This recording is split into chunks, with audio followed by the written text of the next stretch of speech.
Nkwanirizaako gwe munnange akyaje kuumiddeko ensi Buganda anti munnange ensi Buganda kuno kwe kwaffe Kabanda Musoke ow'Ennabalanga Bukoba Kyaggwe akaala amatendo nze nkubuuzaako nateera olunaku olwaleero kansuubire nti munnange oli bulungi. Olunaku olwaleero era tukyali mu katabo kaffe omulembe gwa Muteesa akawandiikibwa omukulu Ernest Kibuuka era ng'olunaku olwaleero tutuuse ku mutwe okugamba nti okuddamu kw'omulangira yaddamu atya wuliriza. Yakulisa Ssaabasajja Kabaka n'abantu bonna aba Buganda okutuuka ku lunaku Bungereza lwe yali egenda okuddiza abantu ba Uganda obwetwaze bwabwe. Yayongera ebigambo bye bw'ati: newankubadde ng'enkolagana ennungi ey'omukwano ebaddewo wakati wa Kabaka n'abaami n'abantu ba Buganda, kindeetera essanyu lingi okumanya nti mu kifo kyayo wajja kuddawo enkolagana empya ejjanga okugatta awamu abantu ba Bungereza n'aba Buganda mu mukwano ogw'amazima. Era mbakakasa nti Ssaabasajja Kabaka ne Katikkiro we obubaka bwe bantumye okubalamusiza Queen n'eggwanga lyonna erya Bungereza era n'okubeebaza ennyo olw'ebyo byonna bye babakoledde era ne bakoledde ensi eno eya Buganda, ekyo temutumye mwesitukidde obubaka ngenda kubutuusa bulungi. Oluvannyuma gavumenti ya Kabaka abaana b'eŋŋoma ya Bungereza yabatonera ebirabo: omukeeka omuganda, entongooli, omuggo omuwunde n'ekifaananyi ekinene ddala ekya Ssekabaka Muteesa ow'olubereberye. Tuuse ku mutwe ogugamba nti okugabula abagenyi baani? Be bano.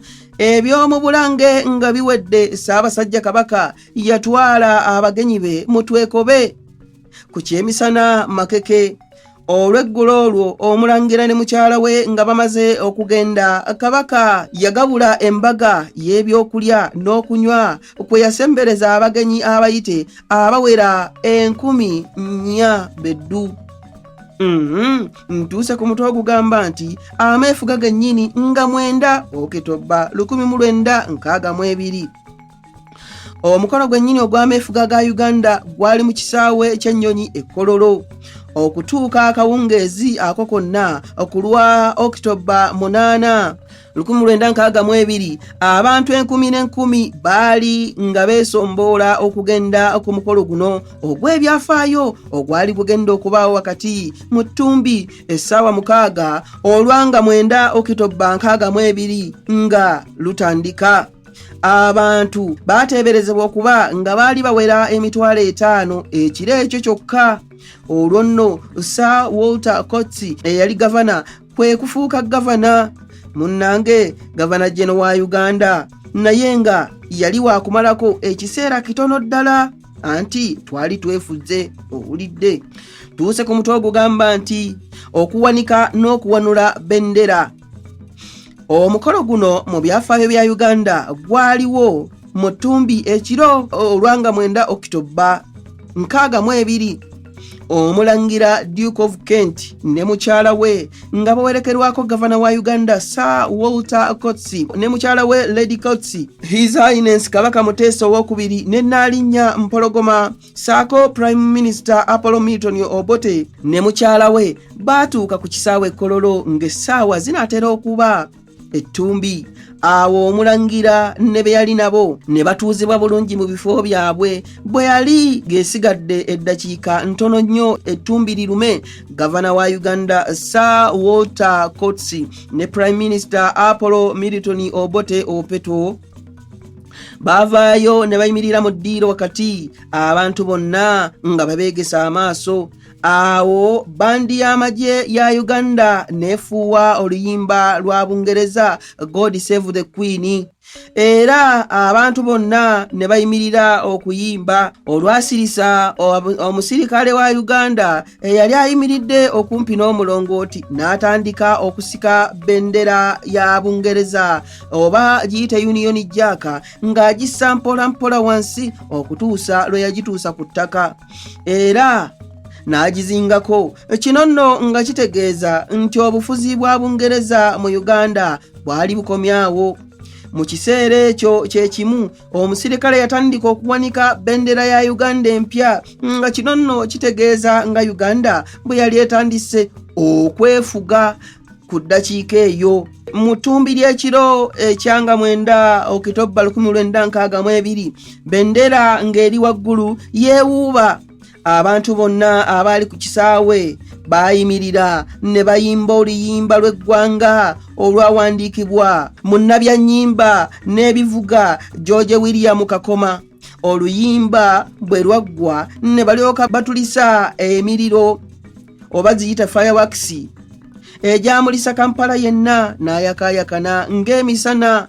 Omulangira Duke of Kent ne be yajja nabo baaleka ebyo bikyagenda mu maaso, b'omukolo ne bagumnyuka ne baddayo gye baasula. Tuuse ku mutwe ogugamba nti ebirowoozo byange biri nammwe, ani yabyogera gwe nkuleetera. Enkeera omulangira ne Duchess of Kent ne batuuka ku kisaawe e Kololo, bandi y'amagye n'ekuba Royal Salute okulamusa abaana b'eŋŋoma ya Bungereza. Oluvannyuma Duke n'alambula Guards of Honor eyakolebwa amagye agaali gaakafuna erinnya lya Uganda Rifles. Munnange olwo ng'erya King's African Rifles livuddeko. Oluvannyuma waabeerawo okusabira eggwanga okwaddirira okuyimba oluyimba lw'eggwanga. Okusaba n'okwebaza byakulemberwa Archbishop w'e Lubaga Dr. Joseph Kiwanuka, Archbishop wa Uganda Dr. Leslie Brown ne Sheikh Swaibu Semakula ow'Ekibuli. Munnange okusaba bwe kwaggwa, His Royal Highness the Duke of Kent n'alyoka asoma obubaka bwa Queen wa Bungereza obwamutumibwa okusomera abantu ba Uganda mu Lungereza ne mu Luganda bwe buno. Ntumye mwannyinaze omulangira Duke of Kent okujja okubeerawo mu linnya lyange nze kennyini ku bijaguzo by'okukuza ameefuga g'ensi yammwe.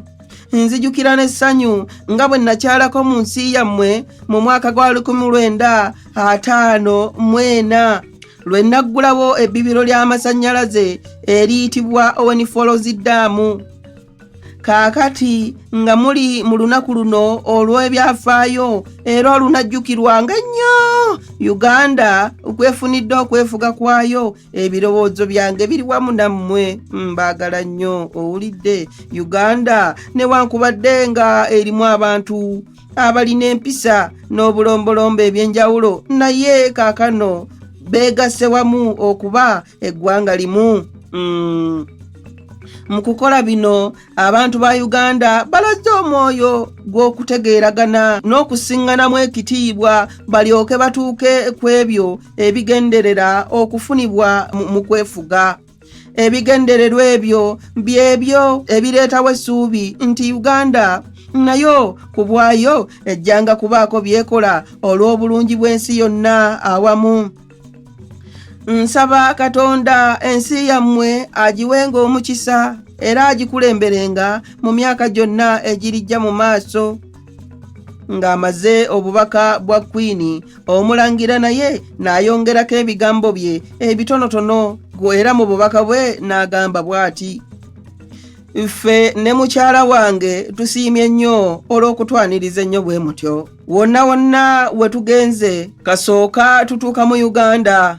Omukolo guno ogw'okukwasa ebiwandiiko by'okwefuga mutuufu nnyo era gwa kitiibwa kubanga gwe gutandise essuula empya mu bulamu bwa Uganda. Nze ne mukyala wange tumaze ebbanga nga tugezaako okusoma n'okuyiga ebyafaayo bya Uganda bye tusanze nga biwanvu era nga bikulu. Oluvannyuma nga tutuukidde ddala mu Uganda mwennyini, kitusanyusizza nnyo okulaba ensi Uganda nga bwefaanana. Mbalamusa n'essanyu lingi era mbaagaliza birungi byereere ku lunaku luno olw'amazaalibwa ga Uganda eyeefuga. kinsanyusiza nnyo okubategeeza wano nti nange luno lwe lunaku lwange lwe nazaalibwa era mbategeeza nti amazaalibwa gange gano gansanyusiza nnyo okusinga ennaku endala zonna ez'amazaalibwa gange ze naakakuza mu bulamu bwange. Bwe yamala ebyo Duke of Kent kwe kutuuka ku mulimu gwennyini Queen gwe yamutuma okukola mu kifo kye. Awo yasitula ebiwandiiko by'ameefuga nga mwe muli ne constitution ya Uganda eyeefuga constitutional instruments n'abikwasa Prime Minister Apollo Milton Obote nga kano ke kaseera kennyini mu mateeka British Protectorate we yakoma ate Uganda eyeefuga n'etandika. Duke of Kent ng'amaze eby'okukwasa ebiwandiiko Prime Minister Obote yasituka n'amwebaza era n'amutegeeza nga Uganda bwesanyuse nnyo okugiwa obwetwaze bwayo era nga yeesunga nnyo Uganda okutwala ekifo kyayo mu bujjuvu mu kibiina kya Commonwealth era ng'ekyo bwe kijja okugizaamu ennyo amaanyi.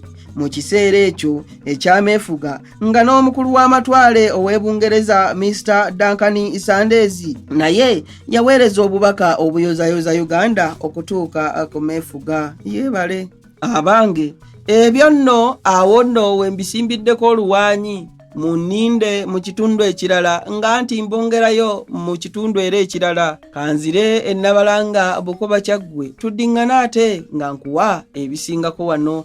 Ayi Katonda kuuma Namulondo.